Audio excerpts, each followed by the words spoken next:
अगर आप कनाडा में पढ़ाई करने की तैयारी कर रहे हैं, पहले से वहां स्टूडेंट हैं, वर्क परमिट पर काम कर रहे हैं या फिर परमानेंट रेजिडेंसी यानी पीआर का सपना देख रहे हैं, तो जुलाई 2026 में लागू हुए नए इमिग्रेशन रूल्स को समझना बहुत जरूरी है। इस महीने ऐसे कई बदलाव हुए हैं जो सीधे स्टूडेंट, स्किल्ड वर्कर्स और पीआर एप्लीकेंट्स को इम्पैक्ट करेंगे। आज इस वीडियो में हम आसान भाषा में समझेंगे कौन कौन से नियम बदले हैं, किसे क्या करना होगा, किन लोगों के लिए नए मौके बने हैं और अप्लाई करते समय किन गलतियों से बचना है। तो चलिए फिर जल्दी से वीडियो को शुरू करते हैं। हाय, मेरा नाम है वर्षा दुबे और आप मुझे देख रहे हैं एनबीटी टेक एड पर। सबसे पहले बात करते हैं इमिग्रेशन कंसल्टेंट से जुड़े नए नियमों की। 15 जुलाई से कनाडा में लाइसेंस्ड इमिग्रेशन कंसल्टेंट्स के लिए नए नियम लागू हो रहे हैं। इनका मकसद एप्लीकेंट्स को फ्रॉड और गलत सलाह से बचाना है। अगर कोई लाइसेंस्ड कंसल्टेंट नवंबर 2021 के बाद बेईमानी या गलत तरीके से काम करते हुए पाया जाता है, तो उसके खिलाफ कार्रवाई की जा सकती है और जरूरत पड़ने पर प्रभावित एप्लीकेंट्स को मुआवजा भी देना पड़ सकता है। इसलिए अगर आप किसी कंसल्टेंट की मदद से स्टडी परमिट, वर्क परमिट या पीआर के लिए आवेदन करने वाले हैं, तो सबसे पहले ये जरूर जांच लें कि वो आधिकारिक रूप से लाइसेंस्ड है और उसका रिकॉर्ड सही है।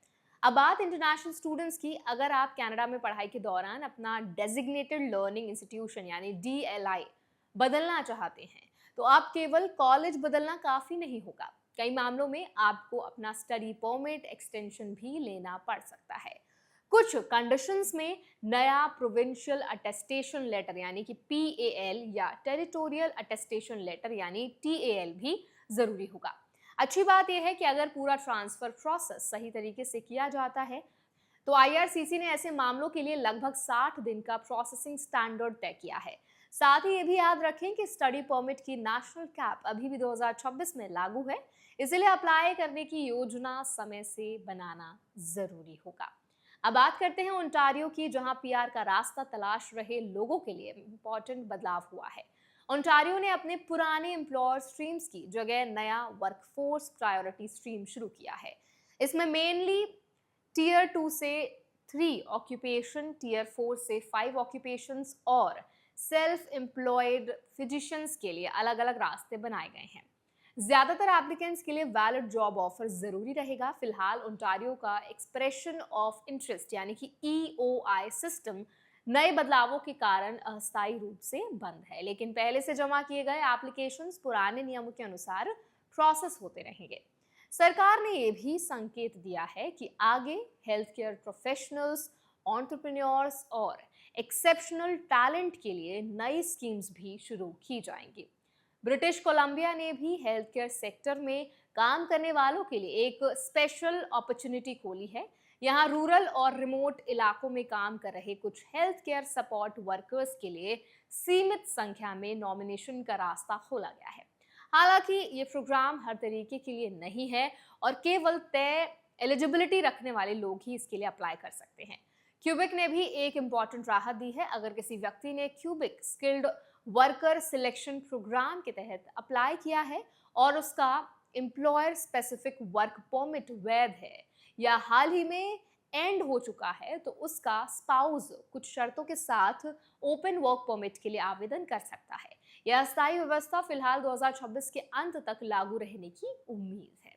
इसके अलावा टीआर टू पीआर पाथवे के तहत आवेदन करने वाले एलिजिबल एप्लीकेंट्स अभी भी 31 दिसंबर 2026 तक ओपन वर्क परमिट के लिए आवेदन कर सकते हैं।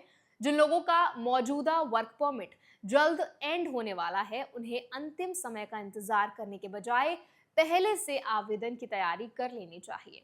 अगर इन सभी बदलावों को एक साथ देखें तो सबसे बड़ा मैसेज यही है कि अब कनाडा का इमिग्रेशन सिस्टम पहले से ज्यादा नियम बेस्ड और डॉक्यूमेंट्स पर आधारित होता जा रहा है। इसीलिए किसी भी एप्लीकेशन से पहले लेटेस्ट रूल्स, एलिजिबिलिटी और रिक्वायर्ड डॉक्यूमेंट्स को ध्यान से समझना बेहद जरूरी है। भारतीय स्टूडेंट्स और स्किल्ड वर्कर्स के लिए सबसे अच्छी स्ट्रैटेजी यही होगी कि किसी भी आवेदन से पहले केवल सोशल मीडिया या कोई भी गलत जानकारी पर भरोसा ना करें। हमेशा आईआरसीसी और उससे रिलेटेड प्रोविंस के आधिकारिक नियमों के अनुसार ही अप्लाई करें। सभी डॉक्यूमेंट समय पर तैयार रखें और किसी भी कंसल्टेंट की सेवाएं लेने से पहले उसकी वैलिडिटी, उसकी एलिजिबिलिटी को भी ज़रूर जांचें। सही जानकारी और सही समय पर किया गया एप्लीकेशन ही कनाडा में पढ़ाई, नौकरी और पीआर की जर्नी को ज़्यादा आसान बना सकता है। तो अब इस पूरे वीडियो पर आप क्या राय रखते हैं? आपका क्या टेक है? कमेंट्स में शेयर कर दें। ऐसे और वीडियोस के लिए, अपडेट्स के लिए हमारे चैनल NBT Tech Ed को भी जरूर सब्सक्राइब करें।